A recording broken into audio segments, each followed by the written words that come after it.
Irlanda, o mejor dicho, la República de Irlanda. Es la tercera isla más grande ubicada al noreste de Europa, con su capital Dublín. Cuenta con una población de casi 5 millones de personas. Tiene una república parlamentaria, la cual consiguió tras su independencia en 1922 del Reino Unido, con la firma del Tratado Anglo-Inglés. Actualmente forma parte de la Unión Europea. Este es un país que, a pesar de haber sufrido grandes crisis, ha visto crecer a grandes nobles de literatura, física, también inventores, músicos, médicos y actores. Y cuando hablamos de Irlanda, hablamos del Tigre Celta. Pero, ¿y cómo pasó a esta etapa? Esta etapa es donde Irlanda pasó de una extrema pobreza a un rápido crecimiento económico. Esta etapa duró desde los años 90 hasta el 2002. Nacionalismo económico. Durante una generación después de lograr su independencia, Irlanda buscó ser económicamente autosuficiente. Para ello, se basó en la agricultura a pequeña escala, la exportación de productos primarios al mercado del Reino Unido y la fabricación principalmente para el mercado interno, que en ese entonces era menos de 3 millones de personas.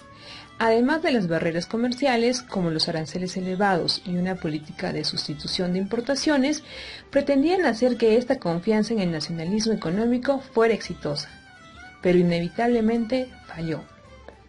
Para 1950, cuando 400.000 personas emigraron en una sola década, era la evidencia más clara del fracaso de las políticas, oportunidades económicos y del cumplimiento inadecuado de las aspiraciones nacionales. Estaba más que claro que el nacionalismo económico no era sostenible.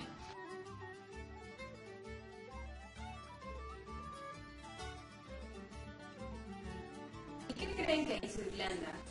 Pues se introdujo un cambio de política radical y se abandonó el proteccionismo previo a favor de la apertura. Abogó por el libre comercio, la inversión extranjera, la inversión productiva y el crecimiento en lugar de la restricción fiscal.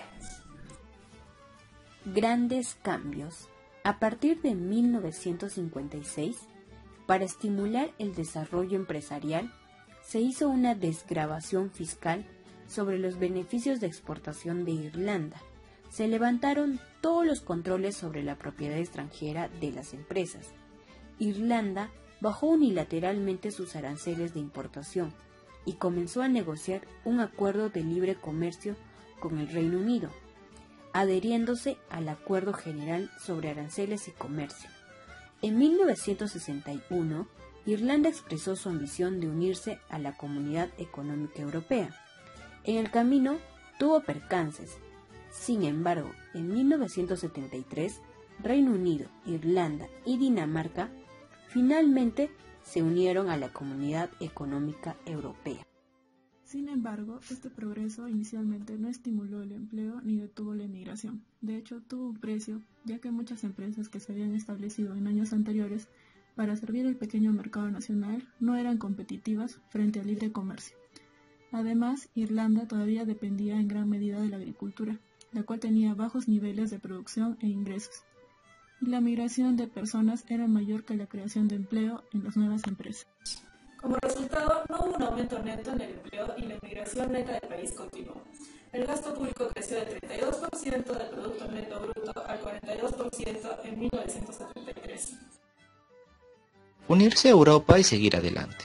Así creció su confianza en su propio Estado. Ahora podría tratarse con estados grandes y exitosos como socio, ya no agobiados por su historia colonial. Los negocios ahora tenían libre acceso a un mercado mucho más grande y las exportaciones podrían diversificarse. En la agricultura se ganaba con el acceso a mercados más amplios a buenos precios. Hubo una mejora en los niveles de vida y las perspectivas de Irlanda que levantó los espíritus, por lo que para 1970 hubo el aumento de población en un 15%. El ingreso nacional aumentó a una tasa anual sostenida de alrededor del 4%. El empleo aumentó en 1% por año. Una gran parte fue en el sector estatal, lo que contribuyó a los problemas de financiación en los años siguientes. En 1975, más de 450 proyectos industriales de propiedad extranjera que abarcaban una amplia gama de sectores manufactureros representaba 2/3 de producción industrial total de Irlanda.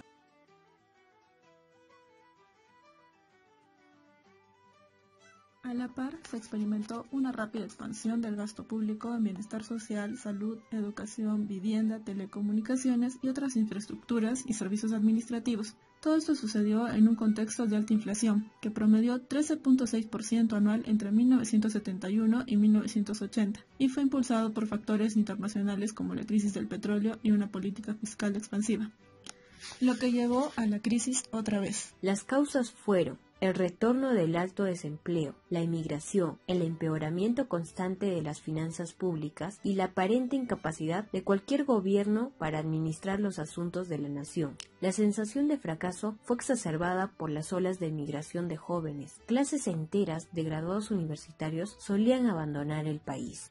Hubo un drenaje desalentador de capital humano. Unas 200.000 personas netas se fueron entre los años de 1981 a 1990.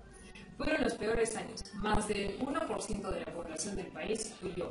¿Qué salió mal? Una serie de factores internos y externos estaban conspirando para frenar el progreso y socavar la confianza, como la inflación persistente promedio cerca del 11% por año entre 1981 y 1986. Los intentos de intervención del gobierno demostraron no ser mejores. Entre 1980 y 1986, el gasto total del gobierno creció del 54% al 62% del Producto Bruto Neto, y la deuda pública aumentó del 87% al 120% del Producto Bruto Neto, mientras que los déficits presupuestarios anuales superaron el 10% del Producto Bruto Neto. Mientras tanto, la relación de dependencia económica aumentó a 2,3 personas por empleada en 1985 y el desempleo se mantuvo en 15%. Si bien se siguió atrayendo inversionistas extranjeros, algunos fracasos plantearon dudas sobre esta estrategia.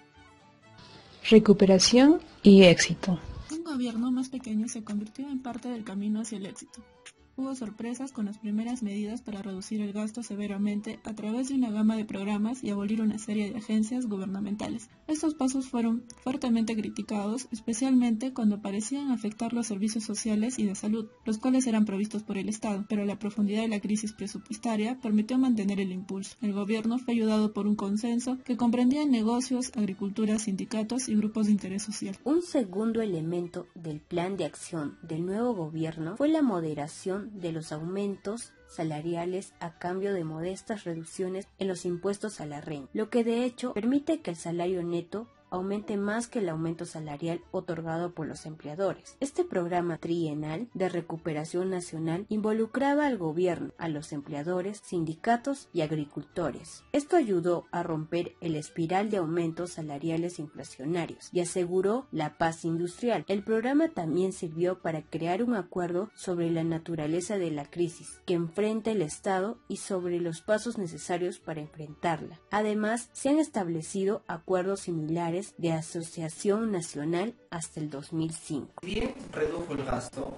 el gobierno tomó medidas para promover la inversión empresarial. Un ejemplo notable fue la adopción de una propuesta para crear el Centro Internacional de Servicio Financiero.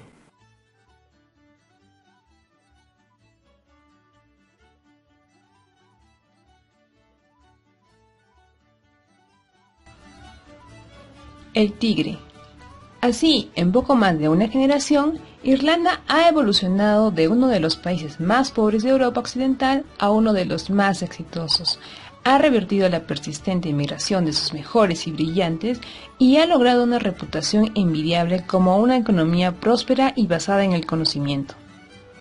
Como resultado de los esfuerzos sostenidos durante muchos años, el pasado de una población en declive, con niveles de vida deficientes y un estancamiento económico han quedado atrás. Irlanda tiene ahora el segundo PBI per cápita dentro de la Unión Europea, un tercio más del promedio, y ha logrado un crecimiento excepcional.